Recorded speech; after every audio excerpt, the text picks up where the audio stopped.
ఈరోజు మరో దేవుని వాక్యంతో మేము ముందుకొస్తున్న మీ సత్యోతమును. మత్తయి సువార్త 5వ అధ్యాయము 38 నుండి 48వ వచనం వరకు. కంటికి కన్ను పంటికి పళ్ళు అని చెప్పబడిన మాట మీరు విన్నారు కదా.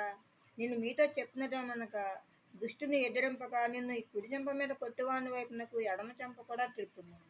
ఎవడైనా నీ మీద వాద్యము వేసి నీ అంగీ తీసుకొనగోరిన ఎడల వానికి నీ పై వస్త్రం కూడా ఇచ్చివేయము.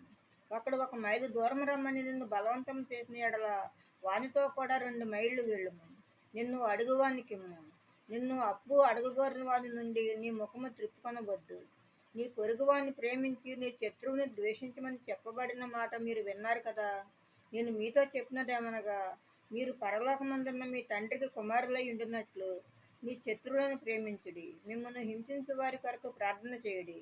ఆయన చెడ్డవారి మీదను మంచివారి మీదను తన సూర్యుని ఉదయింపజేసి నీతిమంతుల మీదను అనీతిమంతుల మీదను వర్షం కురిపించుతున్నాడు. మీరు మిమ్మల్ని ప్రేమించు వారినే ప్రేమించిన ఎడల మీకేమి ఫలం కలుగును? సుంకరులను అలాగూ చేస్తున్నారు కదా. మీ సహోదరులకు మాత్రం వందనం చేసిన ఎడల మీరు ఎక్కువ చేస్తున్నదేమి? అన్యజనులను అలాగూ చేస్తున్నారు కదా. మీ పరలోకపు తండ్రి పరిపూర్ణుడు కనుక మీరును పరిపూర్ణులుగా ఉండెదరు. ఆమేన్. మరో దేవుని వాక్యంతో రేపు మీ ముందు ఉంటాను. అందరికీ శుభరాత్రి. మన ప్రభువును ప్రియరక్షకుడైన యేసుక్రీస్తు కృప, కాపుదల, రక్షణ, ఆశీర్వాదము మనందరికీ ఇప్పుడు సదాకాలం తోడై ఉండును గాక. ఆమేన్, ఆమేన్, ఆమేన్.